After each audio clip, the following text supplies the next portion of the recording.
ఓం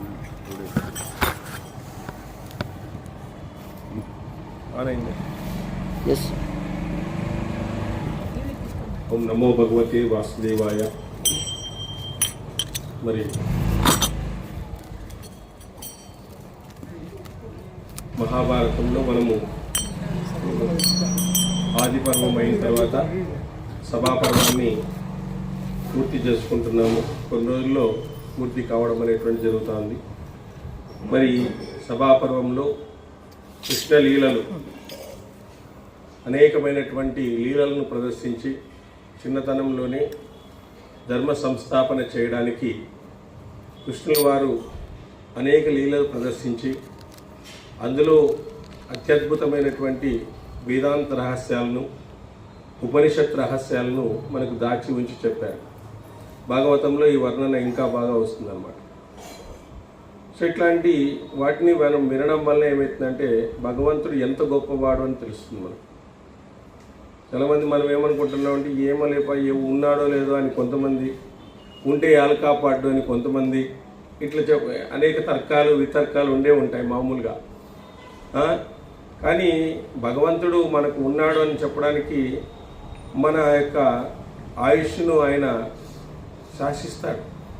చూడండి, మనము ఈ శరీరం అనేటువంటిది శాశ్వతం కాదు. ఈ శరీరాన్ని నడిపేటువంటిది చైతన్యం, మనలో ఉండేటువంటి చైతన్యం. మరి ఇప్పుడే మనకు తెలుస్తుంది శరీరం మనం కాదని చెప్పేసి. ఇప్పుడు శరీరం నీదైతే నువ్వు చెప్పినట్టు వినాలి కదా. ఎందుకు శరీరం అనేటువంటిది పుడతా ఉంది, పెరుగుతూ ఉంది, తగ్గుతూ ఉంది, షడ్భావ వికారం ఆ విధంగా మార్పు చెందుతూ ఉంది, మళ్ళీ నశిస్తుంది. నీ ప్రమేయం ఏమన్నా ఉందా? నీ ప్రమేయం ఏం లేదు. పెరుగుతూ ఉంది, వస్తూ ఉంది, మార్పు చెందుతూ ఉంది, మళ్ళీ నశించిపోతా. మరి ఈ శరీరాన్ని మనమే శరీరము అనుకోవడమే మనలో ఉండేటువంటి గొప్ప పాపం. ఈ శరీరం మనకు కానము, మనం ఆత్మస్వరూపులము అనుకోవాలి. ఇంకే వివేకానంద స్వామి ఎప్పుడు చెప్పినా ఆత్మస్వరూపులారా అంటాడు. పాపాత్ములారా అందు, పాపాత్ములారా అని అన్నాడు ఆయన. ఆత్మస్వరూపులారా అని చెప్పేసి మొదలు పెడతాడు. అంటే ఆత్మస్వరూపంగా మనం కలిగి ఉన్నాం. ఆ ఆత్మ సాక్షిభూతంగా ఈ శరీరం చేసేటువంటి వాటినంతా కూడా గమనిస్తూ ఉంది. సాక్షిభూతంగా ఈ శరీరం చేసే వాటినంతా గమనిస్తూ ఉంది. ఆ గమనించి మనకు నెక్స్ట్ జన్మ అది డిసైడ్ చేస్తుంది. ఇప్పుడు మనము పిల్లలు ఆడుకుంటుంటారు అనుకోవాలి కాన్వెంట్లో. ఆ పిల్లల్ని ఒక గ్లాస్ హౌస్లో నిలబడి చూస్తూ ఉంటారు. వీడికి ఏం ఇంట్రెస్ట్ అని వాడికి తెలిసేలేదు. వాడికి ఏం ఇంట్రెస్టో తెలిసేలేదు. పిల్లలందరినీ పంపిస్తారు గ్రౌండ్లోకి, ఫుట్బాల్ అన్నీ పెట్టింటారు. వీడు ఏం ముట్టుకుంటాడో చూస్తామని ఎవరో గమనిస్తూ ఉంటారు. వాడికి తెలియదు అది విషయం. సో వాడికి ఆ టాలెంట్ ఉంటుంది అని చెప్పేసి అక్కడ నేర్పిస్తారు. అట్లా ఆత్మ అనేది కూడా మనల్ని గమనిస్తూ ఉంటుందన్నమాట. ఆ గమనించి ఆ విధమైనటువంటి ఇది ఇవ్వడం జరుగుతుంది. కాబట్టి భగవంతుడు అందుకే రక్షణ ఇస్తుంటాడు మనకు. మన శరీరానికి 7 రక్షణలు ఇస్తాడు. 1 తల్లి, 2 తండ్రి, 3 గురువు, 4 వచ్చేసి విద్య, 5 వచ్చేసి దాత, 6 వచ్చేసి రాజు, 7 వచ్చేసి దేవుడు. లాస్ట్ దేవుడు ఉంటాడు. ఫస్ట్ మనకు తల్లి రక్షణ కల్పిస్తాడు. తల్లి మనల్ని చూసుకుంటుంది. తల్లి మనకు పాలన అంతా కూడా చూస్తుంది. తల్లి తర్వాత తండ్రి చూస్తాడు మన పాలన. సో వాళ్ళిద్దరూ లేదనుకో గురువు జ్ఞానాన్ని కల్పిస్తాడు. వాళ్ళు గురువు జ్ఞానాన్ని కల్పిస్తాడు. నెక్స్ట్ దాత అంటే ఏమి? మనకు సహాయం చేసిన వాడు. ఇప్పుడు కొంతమంది పేద పిల్లలు ఉంటారు. వాళ్ళకి ఎవరో సహాయం చేసేస్తారు. చదువురా, బాగా చదువుతున్నావు కానీ చదివేసేయండి. సో వాళ్ళు మనం గుర్తుపెట్టుకోవాలి. వాళ్ళు మనకు రక్షణ ఇచ్చినారు. చదువురా, బాగా చదువురా అని చెప్పేసి కొంతమంది డబ్బులు ఇచ్చేవాళ్ళు ఉంటారు. బుక్కులు ఇచ్చేవాళ్ళు, డబ్బులు ఇచ్చేవాళ్ళు అందరూ కూడా ఉంటారు. బాగా చదివే పిల్లలకి బాగా డబ్బులు ఇచ్చేటువంటి వాళ్ళు ఉన్నారు. ఇన్స్టిట్యూషన్స్ ఇచ్చేవాళ్ళు ఉన్నారు. అనేక రకాలుగా ఉండేటువంటి దాతలు ఉంటారు. వాళ్ళని మనం మర్చిపోకూడదు. వీళ్ళెవరిని మర్చిపోకూడదు. ఇలాంటి దాతలు ఉంటారు మనకు. కాబట్టి దాత అనేటువంటి వాడు కూడా రక్షణే. గురువు జ్ఞానాన్ని ఇస్తాడు. అంటే ఈ అంధకారం నుంచి బయటకు రావడానికి, అంధకారం నుంచి రావడానికి నీకు గురువు జ్ఞానాన్ని ఇస్తాడు. మరి రాజు నిన్ను శిక్షిస్తాడు, ఒకసారి నీకు హెల్ప్ చేస్తాడు. 2 రకాలుగా ఉంటుంది రాజు. వీళ్ళందరూ ఫెయిల్ అయితే లాస్ట్లో దేవుడు ఉంటాడంట. వీళ్ళందరూ ఫెయిల్ అయితే నేనున్నాను లేరా, నీకేం ప్రాబ్లం లేదు. తల్లి ఫెయిల్ అయిందనుకో, నేను చూడలేదనుకో, తండ్రి ఫెయిల్ అయినాడు అనుకో, గురువు ఫెయిల్ అయినాడు అనుకో, తర్వాత దాత ఫెయిల్ అయినాడు, ఎవరు ఇయ్యలేదు, రాజు ఫెయిల్ అయినాడు అనుకోండి, అందరూ ఇయ్యలేదు అనుకోండి, ఫైనల్గా లాస్ట్ బట్ నాట్ లీస్ట్ నేను ఉంటాను. లాస్ట్ అనుకోవద్దు, మళ్ళీ లీస్ట్ అనుకోవద్దు, నేనుంటాను. ఈ 7 రక్షణలు నేను కల్పిస్తాను అని చెప్పేసి భగవద్గీతలో ఆయన మాట ఇచ్చినాడు అందరికి. అంతే కదా మరి. కాబట్టి ఆ రక్షణ మనకు కల్పిస్తాడు. కాబట్టి ఈ రక్షణలన్నీ మనం పొంది మనం ఎవరో తెలుసుకోవాలి. వీళ్ళు రక్షిస్తారులే అని చెప్పేసి మనం మార్కెట్లో భక్షిస్తూ ఉండకూడదు, కావాల్సిందంతా కూడా. కాబట్టి వీళ్ళు రక్షిస్తారు కదా, మనకేం ప్రాబ్లం లేదులే అని చెప్పేసి మన కార్యక్రమాన్ని మన దాన్ని మనము విస్మరించకుండా ప్రతి క్షణము కూడా రమణ మహర్షి ఎప్పుడు అంటాడు, నువ్వు ఆత్మను అనుకోరా, ఊరికే అనుకోరా, ఎందుకు ఆత్మ కాదనుకో, ఊరికే అనుకో. రోజు పొద్దున్న లేస్తూనే నేను ఆత్మని, శరీరాన్ని కాదు అనుకో. నీకు ఒక 2 సంవత్సరాలు అనుకో, నీలో అపరిమితమైనటువంటి ఆత్మవిశ్వాసము, అపరిమితమైనటువంటి ధైర్యము రాకపోతే మళ్ళీ నా దగ్గర రా అంటాడే. ఎందుకంటే బంధనం అది. శరీరం ఎప్పుడు అనుకుంటున్నామో ఆ శరీరాన్ని ఆ శరీరంలో ఉండేటువంటి వాటినంతా బంధించేస్తుంది అది. శరీరం మనది కాదనుకో. ఇప్పుడు కొంతమంది ఉంటారు, ఏమైనా తింటాంటారు వాళ్ళు, ఏమైంది పోవాయా అంటారు వాళ్ళు, ఏమేం కాదు వాళ్ళకి, భయంగా తింటా అంటారు. వాడికి పొద్దున్నే షుగర్ ఉంటుంది, రాత్రి తింటాడు, పొద్దున్నే టెస్ట్ చేసుకుంటే షుగర్ ఉంటుంది వాడికి. కొంతమంది ఏమైతే పోవా ఇదేమవుతుంది కానీ అని చెప్పేసి తినేస్తే ఏముండదు వాడికి. ఆ ధైర్యం, ఆ కాన్ఫిడెన్స్ వెంకటేష్ అన్న వీళ్ళంతా కూడా ఏమైనా కాకుండా లేప 51వ రోజు పోయేదే కదా అంటాడు, 51వ రోజు పోయేదే కదా అంటాడు. అట్లా ఆ ధైర్యము రావాలన్నమాట. ఆ ధైర్యం ఉంటే అదే ఆత్మవిశ్వాసం అంటారు. దానికి భయపడుతూ కూర్చోకూడదు మనం, ప్రతి దానికి భయపడేదే.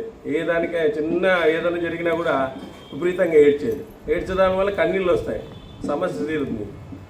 ఏడ్చకూడదు. ఏమైనా ప్రాబ్లం వస్తే ఆ ప్రాబ్లమ్ మనం ఎట్లా సాల్వ్ చేయాలనేటువంటిది మనం నేర్చుకోవాలి.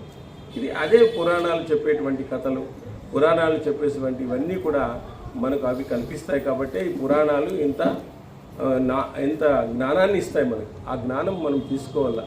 శ్రీకృష్ణ భగవానికి వచ్చిన సమస్యలు మనకేమన్నా వచ్చినాయా? ఆయన ఎట్లా చనిపోయినాడు తెలుసా? ఆయనకు వచ్చిన కష్టాలు ఎవరికి రాలేదు. శ్రీరామునికి వచ్చిన కష్టాలు మనకు వచ్చినాయా? ఎప్పుడు లేదు. మనకు రాజ్య పట్టాభిషేకం అంటే సాయంత్రానికి ఏం చెప్పలే, నీకు రాజ్య పట్టాభిషేకమే ఇచ్చినారు. సాయంత్రం పానీపూరి తినిపిస్తామంటే తినిపించినారు, నీకు వద్దన్నా కూడా ఏం లేదు, ప్రాబ్లం లేదు. కాబట్టి శ్రీరామునికి వచ్చిన కష్టాలు మనకు రాలేదు, శ్రీకృష్ణునికి వచ్చిన కష్టాలు మనకు రాలేదు. అసలు సీతాదేవి పూతన సంహారము, పూతనతో ఎంతమంది ఆయన అటెంప్ట్ చేసిన వాళ్ళు ఎంతమంది చెప్పండి. సో ఈ విధంగా మనకు వాళ్ళకు వచ్చిన కష్టాలు మనకు రాలేదు కాబట్టి మనం హాయిగా ఉన్నాం. ఇంకా చిన్న కష్టాలే మనకు వచ్చిన, వాళ్ళతో పోలిస్తే చాలా చాలా తక్కువ కష్టాలు. కాబట్టి అలాంటప్పుడు మనము చాలా ఆనందంగా ఆరోగ్యంగా అందరూ కూడా ఉన్నాం. కాబట్టి ఆ విధంగా జరగడం అనేటువంటి జరిగింది.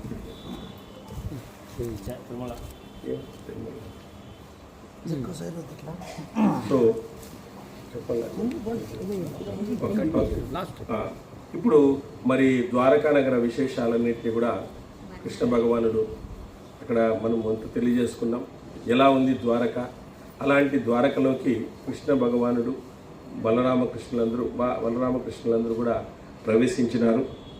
అప్పుడు నారదుడు ఇలా అన్నాడు, కృష్ణ మహాబాహు, యదువంశముల కీర్తి వృద్ధి చేయువాడా, నీ పౌత్రావుడైనటువంటి అనిరుద్ధుణ్ణి మహాశక్తిశాలైన బాణుడు బాధిస్తున్నాడు.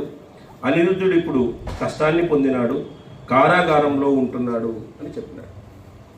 అప్పుడు భీష్ముడు దేవఋషి నారదుడు ఇలా చెప్పి బాణాసుర రాజధాని శోణితాపురానికి వెళ్ళాడు. శ్రీకృష్ణుడు, బలదేవుడు, మహా తేజస్వైన ప్రద్యుమ్నుని పిలిచి వారితో పాటు గరుత్మంతుడిని ఎక్కినాడు. మహాశ్రేష్ఠులైనటువంటి ఆ ముగ్గురు పురుష శ్రేష్ఠులు కుద్దులై గరుత్మంతునిపై బాణుని నగరానికి వెళ్ళినారు. బాణుని సంరక్షించాలనేటువంటి ఉద్దేశంతో మహారాజా అనంతరం వారు రాగి ప్రాసాదాలతో వెండి ద్వారాలతో శోభిలుతున్న ఆ పురాన్ని చూశారు. బాణుడు బలి చక్రవర్తి కృష్ణుని కొడుకున అనిరుద్ధుడా దానివల్ల బాణుడు తెలిసి అతన్ని బంధిస్తాడు. బాణునికి ఉషా అనే కూతురు ఉంది, వాడిని ప్రేమించుంటాడు. కాపలాకి శివుని పెట్టింటాడు. Okay okay. మహారాజా అనంతరం వారు ఈ పురం బంగారు ప్రాసాదాలతో పొదిగిన ముక్తామణులతో ఉద్యానవనాల సమృద్ధితో నృత్య గీతాలతో శోభిల్లుతూ ఉంది. పక్షులతో తోరణాలతో నిండి పుష్కరులతో శోభిల్లుతూ ఆరోగ్యవంతమైన జనాలతో కూడి స్వర్గంలా ప్రకాశిస్తున్న స్వర్గమయమైనటువంటి ఆ పురాన్ని చూసి మిక్కిలి ఆశ్చర్య పొందినారు వీళ్ళందరూ కూడా. ఈ బాణాపురాన్ని దేవతలు ద్వారపాలకులై రక్షిస్తున్నారు. మహేశ్వరుడు, కుమారస్వామి, భద్రకాళి, అగ్ని ఈ దేవతలంతా పురాన్ని రక్షిస్తున్నారు. ఎంత గొప్పవాడైనా తపస్సు చేసి వాళ్ళని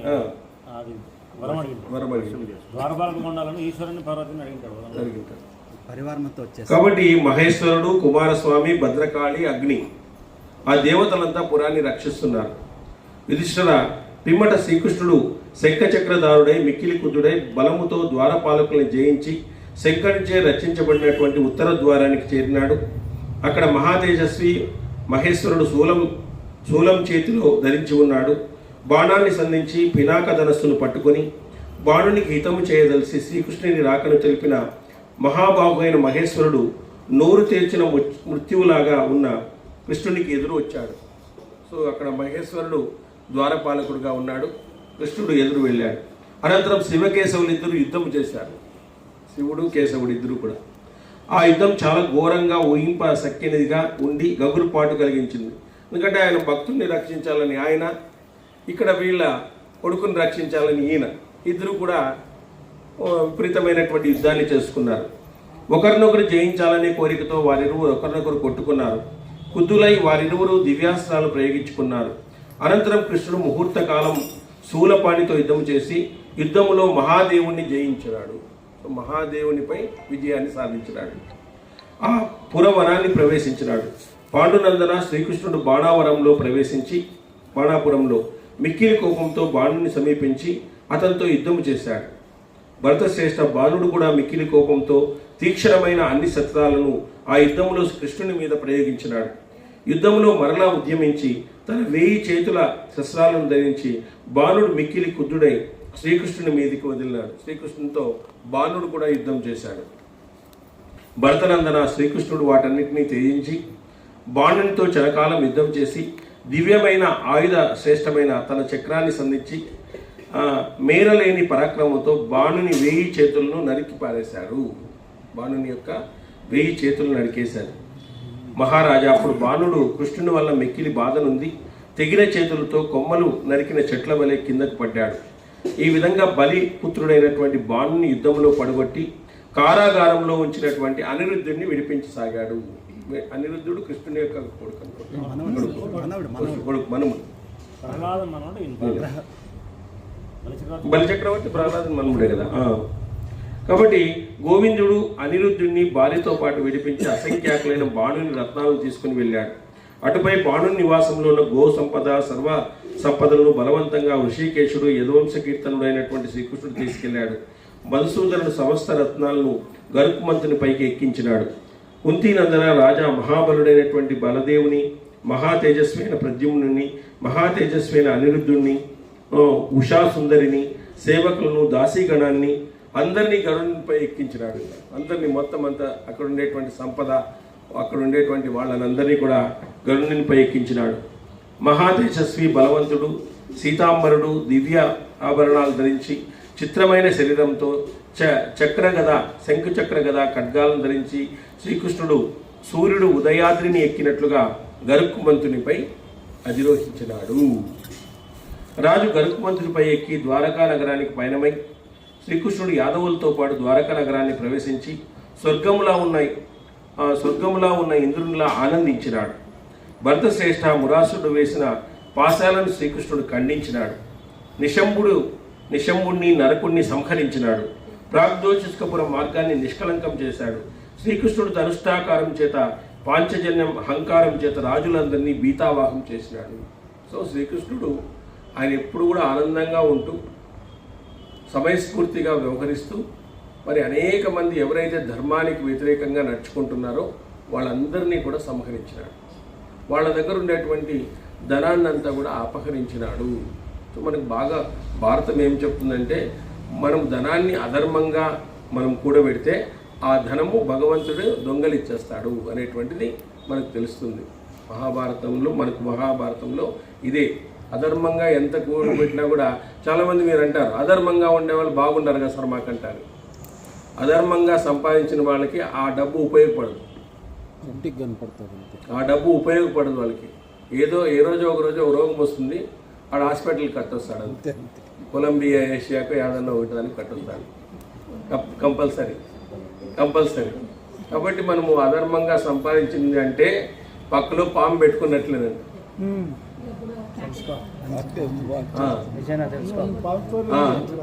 నువ్వు ధర్మ వడ్డీకి ఎక్కువ వడ్డీకి ఇస్తే అంత నీ ఇష్టం. నువ్వు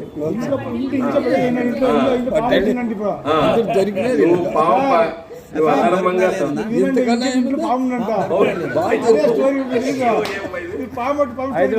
సార్ వడ్డీ సార్, ₹5 10 వడ్డీ, అందుకే పాము దొరికింది. చూడొచ్చు ధర్మ వడ్డీకి ₹2 లేకపోతే ఇప్పుడు పెరిగింది కాబట్టి ₹2. అవసరానికి ఉపయోగపడి ఏదైనా ఎందుకంటే మనం సేవ్ చేసింటాం కాబట్టి దానికి మనం ఎక్స్పెక్ట్ చేయాల్సిందే. నువ్వు బ్యాంక్ లో పెట్టినా ఇస్తారండి.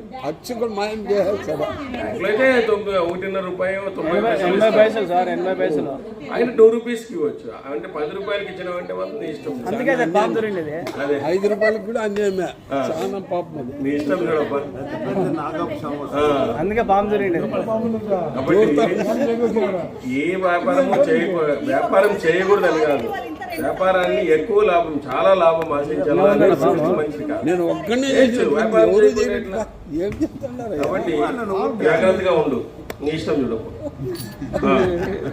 భరతశ్రేష్ఠ మేఘా సముదాయం వంటి దాక్షిణ్య సేవలతో కూడి ఉన్న రుక్మిణిని కూడా శ్రీకృష్ణుడు భయపెట్టాడు. ఆ తర్వాత చక్రాగదాధరుడైనటువంటి శ్రీకృష్ణుడు మేఘం వలె ధ్వనిని, సూర్యుని వంటి కాంతి వల రథములో భోజకన్య అయినటువంటి శ్రీ రుక్మిణిని వివాహమాడి తన పట్ట మనిషిని చేసుకున్నాడు. రుక్మిణిని కూడా వివాహమాడినాడు. జారూది నగరంలో అహూతి, కార్ద్రుడు, శిశుపాలుడు, దంతవక్రుడు, శవ్యుడు, శతధ్వనుడు అనే రాజులను జయించినాడు.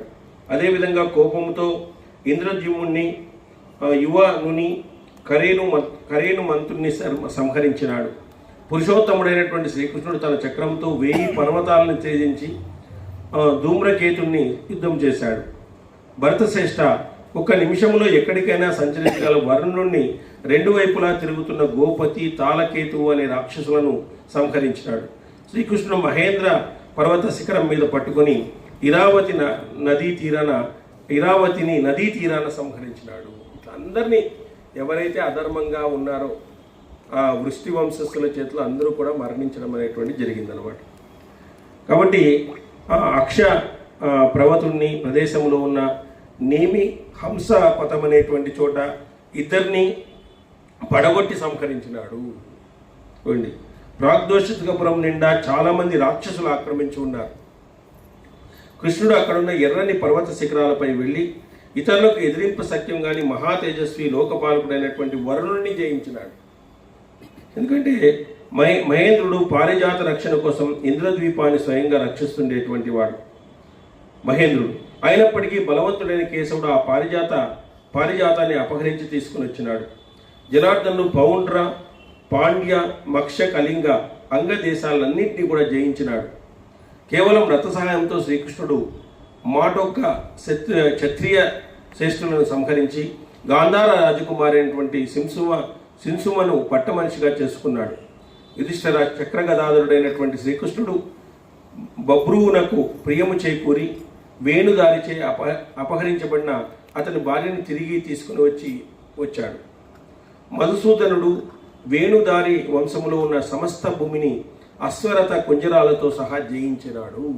మొత్తం అంతా కూడా భరతనందన తపస్సు చేత బలపరాక్రమ తేజస్సులను పొందిన బాణాసురుడు దేవేంద్రునితో పాటు దేవగణాలన్నింటినీ భయపెట్టినాడు. యుద్ధంలో ఇంద్రునితో పాటు దేవతలంతా వజ్రశని గదా శస్త్రాలతో భయపెట్టిన అతడు మరణించలేదు. మహాత్ముడైన శ్రీకృష్ణుడు అతన్ని సహస్ర బావులను నరికివేశాడు, 1000 చేతులను నరికివేసినాడు.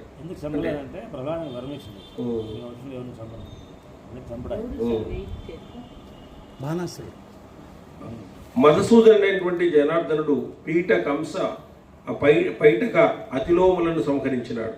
భరతశ్రేష్ఠ మహాయశస్వి శ్రీకృష్ణుడు జంబ ఐరావత విరూపులను శత్రుమర్దనుడైనటువంటి శంబాసుడిని సంహరించినాడు. భరతశ్రేష్ఠ పుండరీకాక్షుడైనటువంటి శ్రీకృష్ణుడు పాతాళ లోకానికి వెళ్ళి వాసుకిని జయించి రోహిణి కుమారుని బంధ విముక్తిని చేసినాడు. తర్వాత ఈ విధంగా బాలునిగా ఉండగానే పుండరీకాక్షుడు జనార్దనుడైనటువంటి శ్రీకృష్ణుడు బలరామునితో తోడుగాక చాలా పనులను చేశాడు. ఈ విధంగా శ్రీకృష్ణుడు అసురులకు భయంకరుడుగా, సురులకు అభయంకరంగా ఉంటూ సర్వలోకేశ్వరుడు, సర్వవ్యాపకుడైనాడు. ఈ విధంగా మహాబాహువైనటువంటి ఈ శ్రీకృష్ణుడు దుర్మాత్ములందరి శాసించి దేవతల కొరకు ఎంతో చేసి స్వస్థలాన్ని చేరుకున్నాడు. ఎందుకంటే శ్రీకృష్ణుడు మనకు లలితాదేవి అవతారం అన్నమాట. ఆమె లలితాదేవి అవతారం. ఆ లలితాదేవి అవతారంలో ఆ శక్తి అంతా వచ్చింటుందన్నమాట. ఈ శ్రీకృష్ణుడు భోగ సంపన్నం రమ్యం మున్లను ఇష్టమైనటువంటి ద్వారకా నగరాన్ని శ్రీకృష్ణుడు ఆత్మ సత్కరించి సాగరంలో లయం చేస్తాడు. చైత్ర ఉపాయాలతో కూడి అందమై మిక్కిలి పుణ్య సహితమై ఉపవనాలతో కూడిన ద్వారకను సముద్రంలో లయం చేస్తాడు. సూర్య సదనం అని ప్రసిద్ధి పొందిన ఆ ద్వారకను కృష్ణుడు విడిచిపెట్టిన తర్వాత సముద్రుడు తనలో ముంచెత్తుతాడు. ఎప్పుడైతే కృష్ణుడు వచ్చేస్తాడో అక్కడ శక్తి అంతా కూడా నాశనం అయిపోతుంది, అది లయం అయిపోతుంది అనమాట. మనలో కూడా అంతే. ఎప్పుడైతే ఆ చైతన్యం అనేటువంటిది వెళ్ళిపోతుందో అయిపోయా, మనల్ని కూడా భూమిలో లయం చేస్తారు. ఈరోజు ఇంట్లో రేపు మంటలో అట్లా కాబట్టి మనం తెలుసుకోవాలి. అది మానవ జన్మ రావడము చాలా ఇదనమాట. ఆ వచ్చినటువంటి జన్మను మనము సార్థకం చేసుకోవాలి. చిన్నతనంలోనే ఆధ్యాత్మిక భావన వచ్చిందంటే వాళ్ళకంటే భక్తుడు ఒకటి లేడు. మాకైతే 45 ఏళ్ళకి వచ్చింది. కొంతమందికి చిన్న అట్లని కాదు, మాకు తెలుసుకోవాలనేటువంటి జ్ఞానం చిన్న వయసులోనే కలిగింది మనకు. ఎంతో మంది లోకేష్, సాయి వీళ్ళంతా ఉన్నారు, వీళ్ళంతా కూడా ఉన్నారు. పాపం వాళ్ళు తిరుమలలో పరకాయమణి సేవకు వెళ్ళారు. వాళ్ళకి అద్భుతమైన ప్రసాదం లభించింది, అమ్మవారి ముద్ర లభించింది. తర్వాత వచ్చేసి అక్కడ వాళ్ళకు నైవేద్యం పెట్టేటువంటిది ఇచ్చినారు. అది 20 రోజులు 25 రోజులు ఉంటుందంట, ఫ్రిడ్జ్లో పెట్టే పని లేదు.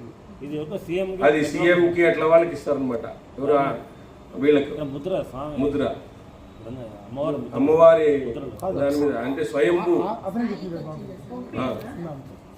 అట్లాంటిది మరి మనకు తెచ్చిచ్చినారు. మరి ఎంత గొప్ప ఇది చూడండి. మనతో ఫోన్ చేసి ఈరోజు తెచ్చిస్తారని చెప్పేసి మేము మొన్న ఊరికే అన్నాం, మీకు ఆయనైనా తల్లి తండ్రి అని చెప్పేసి అంటే అది నిజమైంది సార్ ఈరోజు అంటారు.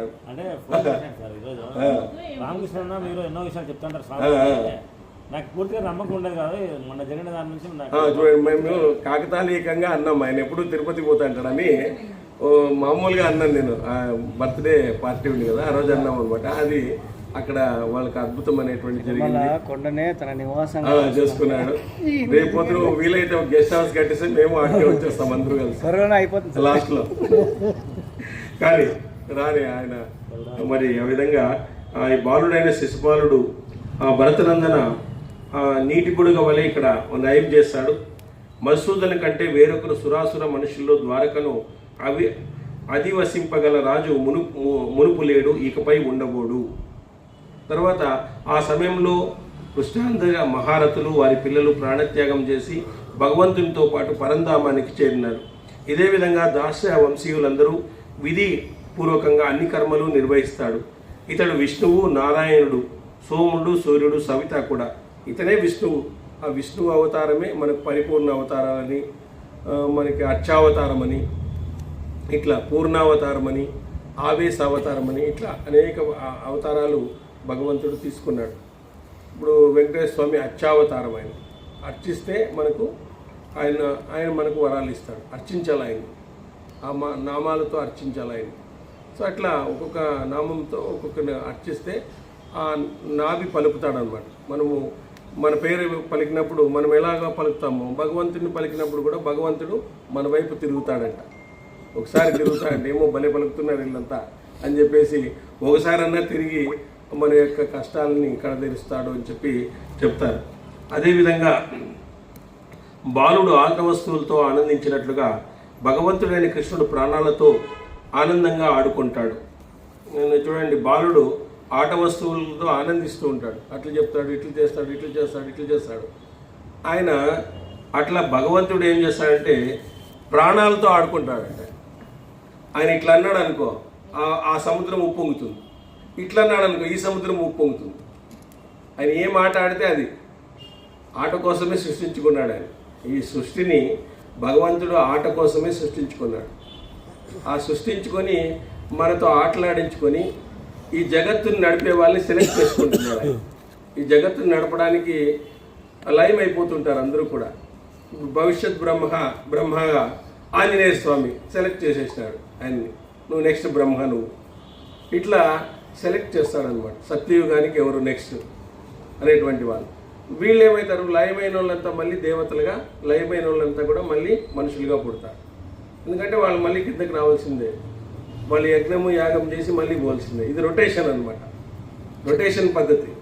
ఈ చక్రం తిరుగుతానే ఉంటుందన్నమాట. లయం అయిపోతుంటారు, మళ్ళీ పుడతా అంటారు, మళ్ళీ లయం అయిపోతుంటారు, మళ్ళీ పుడతా అంటారు. సో దానికి చావు అనేటువంటిది లేదు. కాబట్టి మనమేం బాధపడాల్సిన పని లేదు. చనిపోతామేమో అని బాధపడాల్సిన పని లేదు. మనకి కొత్త శరీరం వస్తుంది, కొత్త బట్టలు వచ్చినట్ల. మనకి శరీరమే పాత శరీరం పోతుంది, కొత్త శరీరం వచ్చేస్తుంది. ఖుషీగా ఉండేదానికి, హాయిగా ఉండడానికి. కాబట్టి ఆ విధంగా భగవంతుడు మంచి శరీరాన్ని ఇవ్వాలని కోరుకోవాలి, మంచి దీన్ని ఇవ్వాలని మనం కోరుకోవాలి. అలాంటి ఆలోచన మనలో రావాల. వచ్చినప్పుడే అందరూ చనిపోతుంటారు, అందరూ పోతారు, కానీ నవ్వుతూ చనిపోయేవాడు ఎంతమంది ఉంటారు చెప్పండి? తక్కువ. ఏడుస్తూ చనిపోతారు. వృద్ధాప్యం వస్తే భయము, తెల్లంటికలు వస్తే భయము, వృద్ధాప్యం వస్తే భయము, అన్నీ భయాలు మనకి. ఆ భయాలు వదిలేస్తే భగవంతుడు మనల్లో ఇది సాక్షిభూతంగా మనకు కావాల్సింది ఇస్తాడు. శరీరాన్ని ఇది చేసుకోమని కాదు, ఆ శరీరాన్ని శుభ్రంగా పెట్టుకొని శరీరాన్ని ఆరోగ్యవంతంగా ఉంచుకోవాలి. మళ్ళీ శరీరం అంటే దాన్ని వదిలేయకూడదు. మళ్ళీ ఆ శరీరంతోనే నువ్వు ఏదైనా సాధన చేయాలంటే, శరీరమే లేకుంటే ఏం సాధన చేస్తావు? శరీరం కలు ధర్మ సాధనం అంటారు. శరీరం కలు ధర్మ సాధనం. ధర్మ సాధనం చేసేదానికి శరీరమే నీకు. కాబట్టి ఆ శరీరాన్ని సాధ్యమైనంత వరకు రోగాలతో కాకుండా, దాంతో కాకుండా మనము మంచిగా ఈ భగవన్ నామాన్ని పలకడం వల్ల ఏమవుతుంది, మనలో ఉండే నర్వస్ సిస్టమ్ అంతా కూడా శుద్ధి అవుతుంది, యాక్టివేట్ అవుతుంది, శుద్ధి అవుతుంది. దానివల్ల మనకి రక్త ప్రసరణ బాగా జరుగుతుంది. రక్త ప్రసరణ బాగా జరిగినప్పుడు మనకు ఆరోగ్యం అనేటువంటిది ఉంటుంది. చూడండి, భగవన్ నామస్మరణ చేయడం వల్ల మనకు 2 లాభాలు. ఒకటి పుణ్యం వస్తుంది, 2 ఆరోగ్యం బాగుంటుంది. డాక్టర్తో పోతే బిల్లు ఉంటుంది, అంతే, ట్యాబ్లెట్లు ఉంటాయి, మింగే కష్టం అవి. వాడు 5 మింగాలంటే 15 రాసి ఇచ్చింటాడు. కోర్సు ఇదే కోర్సు అంటాడు. మిగిలినవన్నీ నీకే ఇస్తాడు. మిగిలిన కంపెనీ అవన్నీ నీకే ఇచ్చేస్తాడు, డిస్కౌంట్ కూడా ఇస్తాడు కావాలని. కాబట్టి మనకు భగవన్ నామస్మరణ చేయడం వల్ల హాస్పిటల్కి పోయే పని ఉండదు. పెద్ద నెంబర్ 1 ఆనందంగా హాయిగా ఉండొచ్చు. ఇది భగవన్ నామస్మరణ వల్ల శరీరానికి కలిగేటువంటి బాధలన్నీ కూడా తగ్గుతాయి, మనకు ఉపశమనం కలుగుతుంది, కొద్దిగా మనము ఎదుర్కొనే ధైర్యం వస్తుంది, సమాజాన్ని ఎదుర్కొనే ధైర్యం వస్తుంది, ధైర్యంగా మాట్లాడగలిగే కెపాసిటీ వస్తుంది. ఇవన్నీ కూడా భగవన్ నామస్మరణ వల్ల ఎన్నో అద్భుతాలు చేసినటువంటి వాళ్ళు ఉన్నారు. మన శరీరము వాళ్ళ శరీరం ఒకటే, కానీ వాళ్ళు మాట్లాడితే ఎంతో అద్భుతాలు జరుగుతాయి. మనం మాట్లాడితే ఏమి జరగవు ఒక్కోసారి. కాబట్టి అట్లాంటి అద్భుతాలు చేయడానికి ఇట్లాంటి గ్రంథాలని మనకు పరిపుష్టం చేసుకోవాలా, ఇట్లాంటి దాన్ని చేసుకోవాలా అని చెప్తుంది. కాబట్టి ఇతడు ఎలాంటి వాడు అంటే ఆట వస్తువులు బాలుడు ఆనందించినట్లుగా ప్రాణాలతో ఆనందంగా ఆడుకుంటాడు. ఎట్టి నియంత్రణ లేనివాడు, హద్దులు లేనివాడు, ఆయనకి హద్దు ఏముండదు. ఇచ్చానువర్తనం గలవాడు, అన్నీ అతని ఆధీనంలో ఉంచుకునేవాడు, అన్నీ అతని ఆధీనంలోనే ఉంచుకుంటాడు. ఏదాన్ని కూడా ఇదనమాట. ఇతను గర్భవాసం ఎరగనివాడు, గర్భవాసం నుంచి పుట్టలేదు, అయోజనుడు. నెక్స్ట్ శ్రీకృష్ణుడు ఆత్మ తేజస్సుతో అందరికీ గతిని కల్పిస్తాడు. ఆత్మ తేజస్సు అంటే ఎవరైతే ఆత్మ జ్ఞానాన్ని కలిగి ఉంటారో వాళ్ళందరికీ కూడా శ్రేయస్సును కలిగిస్తాడు. వాటి నీటి బుడగ ఉత్పన్నమై నీటిలోనే లయమైనట్లు చరాచర భూతాలన్నీ కూడా నారాయణలోనే లయమైపోతాయి. నీటి బుడగ ఉంటుంది. ఓ నీటి బుడగ ఏమనుకుంటుందంటే నేను భలే ఉన్నానని చెప్తుంది, రోజు చెప్పి టప్పని పడి వెళ్ళిపోతుంది. అట్లా అయిపోయింది మనం. ఒక ఉప్పు బొమ్మ అనుకోయింది అనుక, ఈ సముద్రం ఈ అంతు చూడాలని చెప్పేసి దుంకిందంట పైన నుంచి, అయిపోయా కరిగిపోయింది దాంట్లో. అట్లుంది మన పరిస్థితి అనమాట. మనం అట్లా ఆ విధంగా ఉంటుంది. కాబట్టి నీటి బొడుగ ఉత్పన్నమై నీటిలోనే లయమైనట్లు చరాచర భూతాలన్నీ నారాయణలోనే లీనమైనాయి. భరతనందన మహాబాహు అయిన కేశవుడు ఇదమిత్తంగా ఎవరికీ చెప్పశక్యం కాడు. సమస్త విశ్వంలో పరమాత్మ కంటే వేరైంది ఏదీ లేదు. నువ్వు ప్రపంచంలో నువ్వు కనిపెట్టాల్సింది ఏమీ లేదు. నువ్వు కనిపెట్టాల్సింది ఏమంటే భగవంతుని. నేను కనిపెట్టినాను సార్ కదా, గుడిలో ఉన్నాడు కదా సార్ అని. గుడిలో కాదు, నీ ఒంట్లో ఉన్నాడు. గుడిలో నుంచి ఒంట్లోకి రావాలి నువ్వు. కాబట్టి నీలో ఉండేటువంటి భగవంతుని కనిపెట్టడమే నీకుండేటువంటి అతిపెద్ద టాస్క్ ఈ జీవితంలో. మానవ జీవితంలో అతిపెద్ద టాస్క్ ఏదైనా ఉంది అంటే నీలో ఉండేటువంటి ఆత్మ చైతన్యాన్ని కలిగిస్తున్నటువంటి ఏ పని చేసినా ఆధారభూతమైనటువంటి వాడిని మనం కనిపెట్టగలిగి కొద్దిసేపు ఆ ఆనందంలో అనుభవించినామంటే నువ్వు ప్రధానమంత్రి పదవిలో ఉండేదానికంటే ఎక్కువ సంతోషం ఉంటుందండి. అంత సంతోషం అవుతుంది అనమాట. అంత అపరిమితమైనటువంటి బ్రహ్మానందము మనకు కలుగుతుంది అని చెప్తారు. అంటే ఆ బ్రహ్మానందాన్ని రుచి చూడాలి. ఏ రోజు ఒకరోజు ఆత్మస్వరూపంగా మనము మారిపోయి లోపలికి వెళ్ళి ఆ ధ్యాన స్థితిలోకి పోయి ఇంద్రియాలను స్థిరంగా ఉంచి మనం ఆ ధ్యాన స్థితిలోకి వెళ్ళామంటే అప్పుడు గోచరిస్తాడు భగవంతుడు.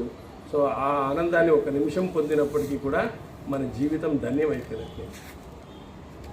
కాబట్టి కేశవుడు ఈ బాలుడైన శిశుపాలుడు ఈ విషయం తెలియజేయడు. అందువల్లే అన్ని చోట్ల ఎల్లప్పుడూ కృష్ణుని గురించి మాట్లాడుతుండేవాడు. వాడికి తెలియదు శిశుపాలునికి.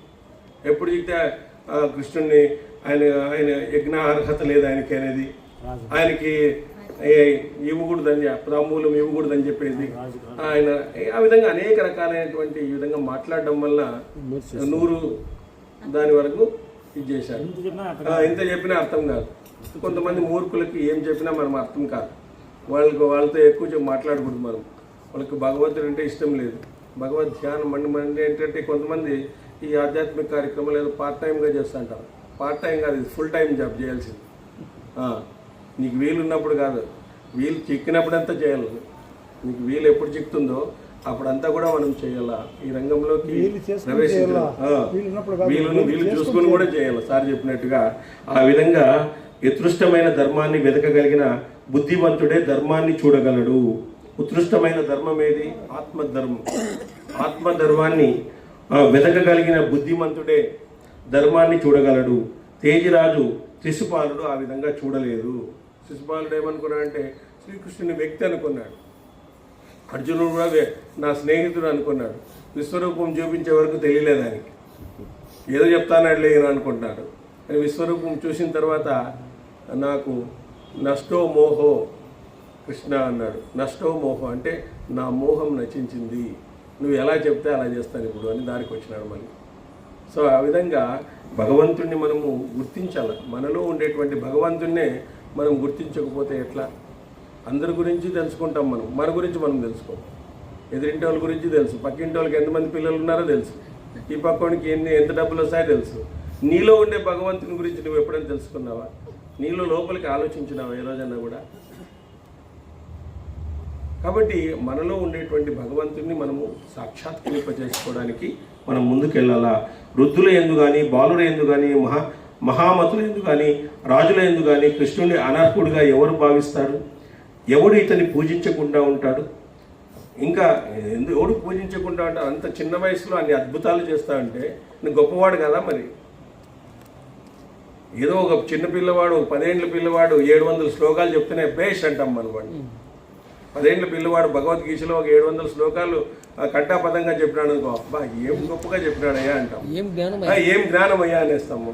అట్లాంటి వాడు అట్లా రాక్షసులందరినీ చంపేస్తా ఉంటే, పెద్ద పెద్ద రాక్షసుల్ని చంపేస్తూ ఉంటే ఇంక గొప్పవాడని ఎందుకు గుర్తించలేకుండా పోయినావు? గుర్తించకుండా పోవడం అనేది నీ అవివేకతనం అంతే.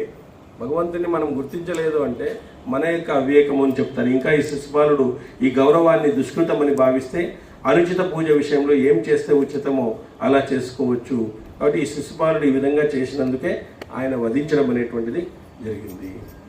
సో యదక్షర పదభ్రష్టం మాత్రాహీనం తెలుపుకోవి సత్సర్యం క్షమ్యతాదేవ నారాయణ నమోస్తుతే. పుట్టినప్పుడు పిల్లోని ఏడలేదంటాము, చచ్చేటప్పుడు అందరినీ ఏడిపించి వెళ్ళిపోతాం. అది అదేవిధంగా ఈరోజు మన లోకేష్ తిరుమలపై రావడం జరిగింది. వారికి అక్కడ అద్భుతమైనటువంటి శ్రీమన్ నారాయణ కనకరం కలిగింది. ఆ కలిగిన అనుభవాన్ని మనకి 2 మాటల్లో చెప్పేసి వినిపిస్తారు. అదేం జరిగిందో చెప్పంతే. ఏం జరిగింది చెప్పు. ఏం లేదు నీకు ఏం అనుభవం కలిగితే చెప్పండి. ఏం జరిగింది? నాకేమైనా ప్రసాదం చెప్పండి. రకమణిలో మీరు ఏం చేసినారు? ఏం చేయలేదు చెప్పు. మాట్లాడరాము నువ్వు. అయ్యో ఊరికో స్వామి నువ్వు. వదిలేండి ఆయన తప్ప మీరే మాట్లాడండి. ఆయన కలిగి నేను అప్పుడే చెప్తే స్వామి, ఆయన అనుభవంలో తీసుకునేవాడే కానీ అనుభవం బయట చెప్పేవాడు కాదు. అది సంతోషం. ఎందుకంటే అందరికీ అన్ని భగవంతుడు అప్రసాద్ దాచుకునే మేమది దాని పేరు క్షీరప్రసాదం అని చెప్పేసి అది అందరికీ అక్కడ దొరికిన ప్రసాదము. మరి ఆయనకి పూర్వజన్మలు చేసిన పుణ్యం అనుకోవచ్చు. నేను మననే మెసేజ్ పెట్టినాను, తరచు మీరు తిరుమల పోతుంటారు, మీరు పోవాలనుకుంటే పోయినది కాదు ఇది, ఏమి ఆయన పిలుపు ఉంది కాబట్టి వెళ్ళిపోతున్నా చెప్పి ఆయన మెసేజ్ పెట్టాను. అక్కడ మనం తరచూ దేవాలయానికి పోతున్నామంటే తిరుమల ఎందుకు ఈటికే కానీ మనం రోజు వస్తున్నామంటే మనం వస్తుండేది కాదు, ఇక్కడ ఆయన పిలుపు ఉంది కాబట్టి మనకి వస్తున్నాం అంతే. ఎంతమంది మనతో పాటు వచ్చినారు ఉన్నారా? ఇస్కాకి వెళ్ళిపోయినారు కదా, అందరూ లేరు కదా. స్టార్టింగ్లో వచ్చిన వాళ్ళు అందరూ లేదు లేరు అంటే కొంతమందిని సెలెక్ట్ చేసుకుని ఆయన పెట్టుకున్నాడు అంతే. కానీ మనకి ఎన్ని రోజులు తెలియదు వస్తున్నాం కాబట్టి ఆయన సెలెక్ట్ చేసుకున్నాడు. తరచూ ఎప్పుడు తిరుమల పోతూనే ఉంటాడు. నెలకు 4-5 సార్లు వస్తారు. కానీ ఆయనకి తిరుమల అంటే ఇంకేమో అందుకే అన్నపానీలను వదిలిసారు, తిరుమల వదులుకోవాలి ఇంకా అడుగుతారు. జతకున్నా జతకు లేకపోయినా ఏం లేదు వెళ్ళిపోతాడు. కాబట్టి ఆయనకి అటువంటి అనుగ్రహం కలిగింది. ఆ శ్రీమన్నారాయణ మరింత మంచి అనుభూతి కలిగించి మరి వాళ్ళ గుండెలెనుక వాళ్ళ కుటుంబాన్ని గుండెలెనుక శ్రీమన్నారాయణ నిండుగా ఉండి వాళ్ళ కుటుంబాన్ని పరిరక్షణ చేయాలని కోరుకుంటూ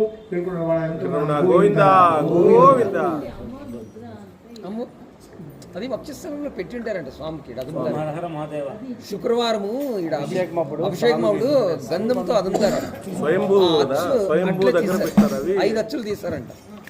అవి ఈయనకు ఒకటి వాళ్ళు చీఫ్ మినిస్టర్ వీళ్ళు వచ్చినప్పుడు ఇస్తారంట వాళ్ళ భార్యలు. అది ఆయనకే కదా అంబానీ వాళ్ళు వచ్చినప్పుడు కొన్ని మనకి లభించింది.